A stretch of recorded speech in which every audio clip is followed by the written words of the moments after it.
और एक बात और कहूं, ऐसा कोई पृथ्वी लोक का राजा नहीं था जिससे महाराज जनक ने पत्र न लिखा हो कि भैया धनुष का खंडन करने पधारो।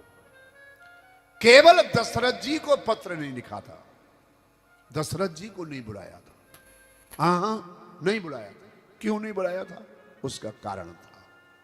एक बार क्या हुआ, इंद्र के दरबार में शनि का और जनक का सत्संग हो गया और सारे देवता जितने थे सब बैठे हुए, सभा भरी हुई है, सत्संग चल रहा है, बड़े बड़े ऋषि बैठे हैं। जनक महाराज ने अपनी बुद्धिमता से शनि को परास्त कर दिया।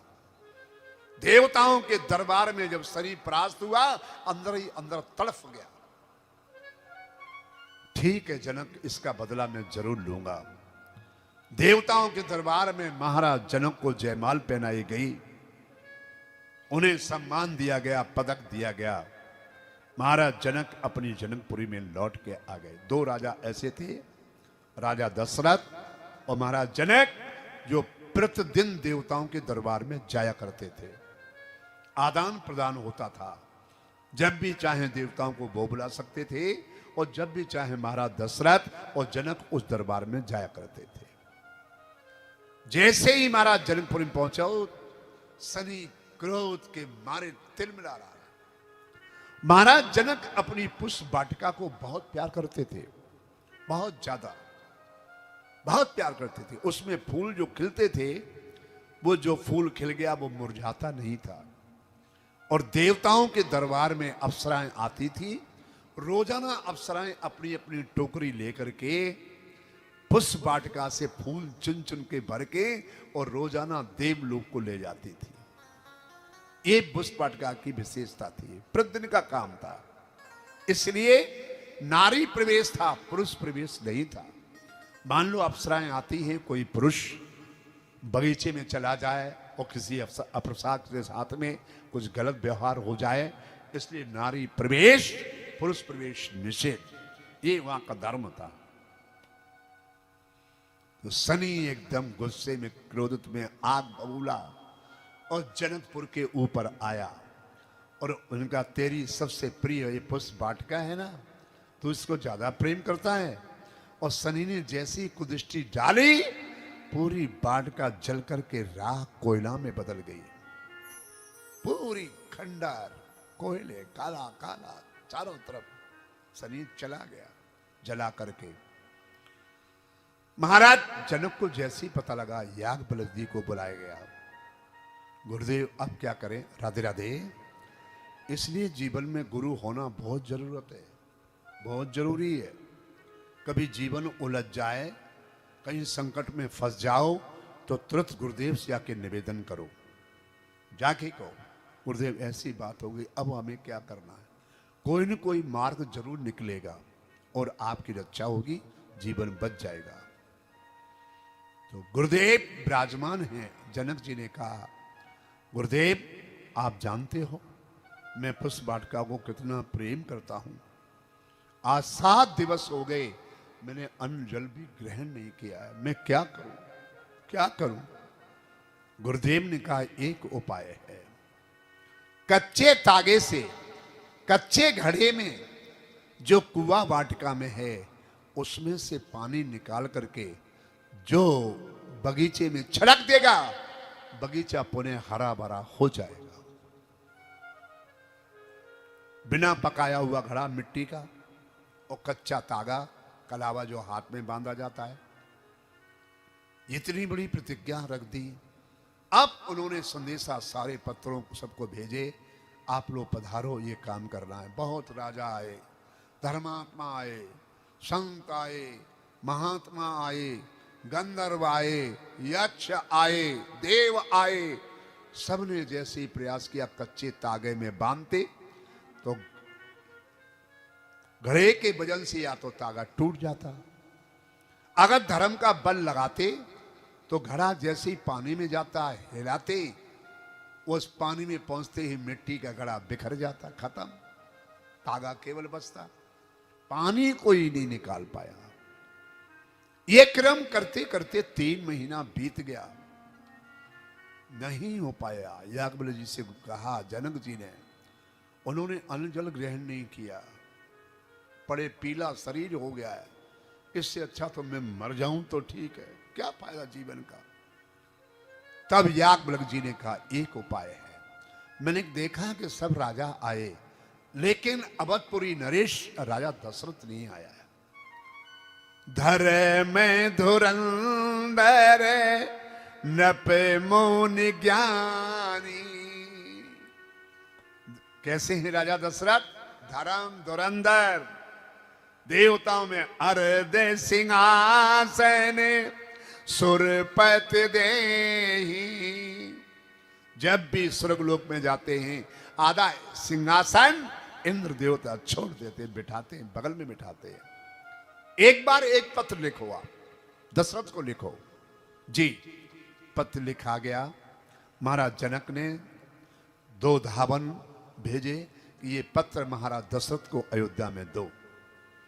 जैसे ही दरबार में पत्र पहुंचा, महाराज दशरथ ने पढ़वाया। उनके ही मंत्री ने पत्र को पढ़ा कि जो कच्चे तागे से, कच्चे घड़े में कुएं से पानी निकाल करके बगीचे में छिड़क देगा, उससे मैं आधा राज प्रदान करूंगा, आधा राज दे दूंगा। महाराज दशरथ ने पत्र को पढ़ा, गहराई से देखा, और नीचे नीचे नाम लिखे हुए थे कौन कौन राजा आ चुके हैं। उसमें पृथ्वी पे जितने राजा थे धर्मात्मा सब जा चुके थे। महाराज दशरथ घबरा गए, अगर कहीं मेरा धर्म ने साथ न दिया तो जैसे लिस्ट में सबका नाम आया है मेरा भी आ जाएगा। अभी लोग धर्म धुरंधर कहते हैं, धर्मात्मा कहते हैं, सत्यवादी कहते हैं, वंश का सत्यवादी सबसे बड़ा राजा दशरथ, वो सब कुछ खत्म हो जाएगा, मैं क्या करूं। पत्र रख लिया, धावनों से कहा जाओ मैं आऊंगा, और अपने महल में चुपचाप पड़ गए। पत्र तकिया के नीचे रखा है, मैं क्या करूं, जाता हूं, और अगर धर्म ने साथ नहीं दिया तो मेरा नाम भी उसी लिस्ट में चला जाएगा, और नहीं जाता हूं तो पीठ दिखाना माना जाएगा कि डर गया, मैं क्या करूं। 7 दिन बीत गई, अन्न जल नहीं लिया, कौशल्या को भी नहीं बताया। महारानी कौशल्या ने कई बार पूछा, महाराज संकट क्या है, आप पलंग पर पड़े हुए न अन्न लेते हो, न जल लेते हो, न कुछ करते हो, क्या बात है। 7वें दिन उनका मेहतर आया, जो उनकी सफाई करता था, विशिष्ट रूप से उनके भवन में सफाई करता था, वो मेहतर आया। दरबारों में दरबारियों से कहा जाके महाराज दशरथ से कहो कि आपका मेहतर आपसे मिलना चाहता है। ऐसा कौन सा संकट आ गया अयोध्या पर। मैं इस वक्त 50 वर्ष का हूं, बालापन से महाराज दशरथ की सेवा में आया हूं, मेरे माता पिता ने सेवा में लगाया था। आज तक महाराज दशरथ को इतना दुखी मैंने कभी नहीं देखा, इतना संकट में कभी नहीं देखा, जो आज महाराज संकट में आ गए कि 7 दिन से अन्न जल ग्रहण नहीं किया। कौशल्या जी रोजाना थाल सजा के ले जाती थी और भोजन रखती थी, तो कहते थे मेरे सिर में दर्द हो रहा, मैं खा लूंगा, आप जाओ। और फिर भोजन करते नहीं थे, जहां तक कर देते थे। तो मेहतर ने कहा महाराज से मिलना चाहता हूं। जैसे ही पहरेदारों ने जाके महाराज दशरथ कहा, महाराज आपका जो मेहतर आपके यहाँ सफाई करने आता है, वो कहता है कौन सा संकट विपत्ति आ गई है जिस कारण से महाराज ने 7 दिन से अन्न जल ग्रहण नहीं किया है, मैं पूछना चाहता हूं, बुलाया जाए। तुरंत दशरथ जी ने कहा, वो मेहतर पहुंचा, हुजूर की जय हो, हुजूर की जय। कौन सा संकट है जो 7 दिन से आपने अन्न जल ग्रहण नहीं किया है, क्या बात है बताइए आप। बोले तुझे कैसे मालूम, मेरी कौशल्या को पता नहीं कि अन्न जल ग्रहण नहीं किया है, तुझे कैसे मालूम। तो उसने कहा महाराज मेरे माँ बाप ने मुझे संकल्प दिलाया था, शपथ दिलाई थी कि जूठी थाली महाराज जिसमें भोजन करते हैं, वही थाली रोजाना मेरी माँ को प्राप्त हो जाती, मुझे मिलती थी, और उसमें जो टुकड़े होते थे भोजन के, जितना गिलास में पानी बचा हुआ होता था, वही टुकड़े में खा करके पानी पी के जीवन जीता हूं। मैंने आज तक दूसरा अन्न जल अपने मुंह में नहीं डाला है, केवल आपकी जूठन के अलावा। महाराज 7 दिन आपने भोजन नहीं किया तो मुझे भी नहीं मिला है, मैं भी भूखा प्यासा हूं। ओ क्या कष्ट है बताइए। तकिया के नीचे से निकाल करके पत्र दिया, मेहतर ने पढ़ा। मेहतर ने कहा बस इतनी सी बात करिए आप दुखी, आप मत जाओ, मैं जाऊंगा। हाँ बैठो, पहले भोजन करो, उठो भोजन करो। भोजन महाराज दशरथ ने किया, और उतना ही छोड़ना जितना रोज छोड़ते थे, ज्यादा मत छोड़ना। ठीक, महाराज दशरथ ने भोजन किया। बचे हुए टुकड़े जो थाली में थे मेहतर ने खाए, पानी पिया, प्रणाम किया। जनकपुर मैं जाता हूं, ये काम करके मैं आऊंगा। आपका यश जैसा लहरा रहा वैसा ही लहराएगा, कमी नहीं आएगी। मेहतर चला गया और जनकपुर में पहुंचा। जाके मंत्रियों से कहा महाराज जनक से कहो महाराज दशरथ ने मेहतर भेजा है, वो कच्चे तागे से पानी निकालेगा। सारे मंत्री हंसने लगे कि पागल हो गए दशरथ, दिमाग सड़ गया है। बड़े बड़े राजा धर्मात्मा संत महात्मा चले गए, वो मेहतर भेज दिए। कितनी उपेक्षा है, जनक महाराज का अपमान है। नहीं, ये महाराज दशरथ ने जनक का अपमान किया। एक मंत्री बोल पड़ा, मेहतर ने कहा बोलने की जरूरत नहीं, पहले क्रिया अपनाई जाए। आप जितने बोल रहे हो ना, पहले क्रिया को अपनाओ, मुझे ले चलो बगीचे में। अब सारे मंत्री महात्मा मिलकर के उस मेहतर को बगीचे में ले गए। कच्चा तागा रख दिया, कच्चा घड़ा रख दिया। उसने कच्चे तागों से घड़े को बांधा, खोल करके कहा मैंने अपने जीवन में महाराज दशरथ की जूठन के अलावा कोई भी अन्न और जल मुंह में नहीं डाला है। अगर मेरा यह धर्म सच्चा है तो इस मटके में पानी आना चाहिए। बस सर से मटका फंसाया, 4 डुबकी लगाया, झट से खींचा, मटका भर के आया और हाथ अपनी गोदी में दबाया। लेके के मटका जैसे ही पानी छिड़का, पूरा बगीचा हरा भरा हो गया, हरा भरा हो गया। अयोध्या वासियों की इतनी छाप पड़ी जनकपुर पर, जितने राजाओं ने देखा सबने देखा ताज्जुब।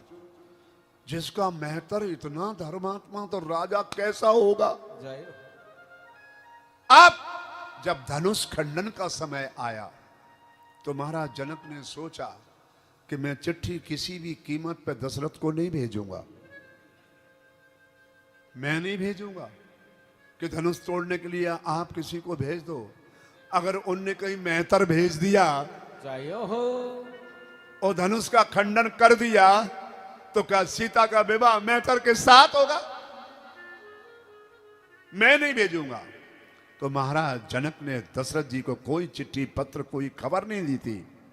वो तो विधि का विधान ऐसा था कि जो राम लक्ष्मण को लेकर के विश्वामित्र चले आए। और यही तो परमात्मा की लीला का फल है कि जो संसार के लोग काम न कर सकें, वो परमात्मा के जो अनुचर हैं, संत हैं, ब्राह्मण हैं, वो करवाते हैं। वो लेकर के आए और विश्वामित्र ने धनुष का खंडन कराया है। आज जनक जी बड़े प्रसन्न हुए, धनुष का खंडन किया था। देवता लोग आकाश से पुष्पों की वर्षा कर रहे थे।